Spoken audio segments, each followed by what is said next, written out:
Hello hi friend, இன்றைக்கு நாம் பார்க்க போகிற விஷயம் வந்து பவுடர் லீக் ஆகிற சம்மந்தமான விஷயம் தான் இந்த வீடியோவில் பார்க்க போகிறோம். இந்த பவுடர் வந்து ஏன் லீக் ஆகுது, இது எதால் லீக் ஆகுது, இதில் சொல்யூஷன் எப்படி செய்யலாம் என்னங்கிற விஷயத்தை வந்து இந்த வீடியோவில் ஃபுல்லாக பார்க்கலாம். வீடியோவை கடைசி வரைக்கும் பாருங்கள். பவுடர் லீக் ஆகுதுன்னு சொன்னால் முதல்ல எங்கேருந்து பவுடர் லீக் ஆகுதுங்கிற விஷயத்தை முதல்ல பாருங்கள். இந்த இடத்துலையெல்லாம் பவுடர் லீக் ஆக சான்ஸ் இருக்கு. இது வந்து டோனர் பாக்ஸ்லேருந்து வர இடம். அடுத்தது வந்து ட்ரம்மில் பட்டு வர டஸ்ட்டு வந்து அடுத்த பைப் வழியாக வந்து திரும்பியும் டெவலப்பர் பாக்ஸுக்கு போகிற இடம் வந்து 2 இடத்துலே தான் பவுடர் லீக் ஆக சான்ஸ் இருக்கு. இப்போ நாம் பார்க்க போகிற யூனிட்டில் வந்து ட்ரம் வழியாக வர அந்த இடத்துல தான் இந்த லீக் வந்து இதில் கண்டறியப்பட்டிருக்கு.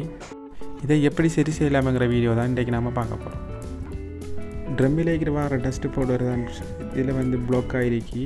இதை வந்து நீங்கள் கொஞ்சம் க்ளீன் பண்ணிவிட்டு போட்டுக்கொள்ளலாம். இந்த பிரச்சனை உங்களுக்கு திரும்பவும் வரக்கூடாதுன்னு சொன்னால் நீங்கள் டோனர் பாக்ஸை ஷேக் பண்ணிவிட்டு போட்டுக்கொள்ளலாம்.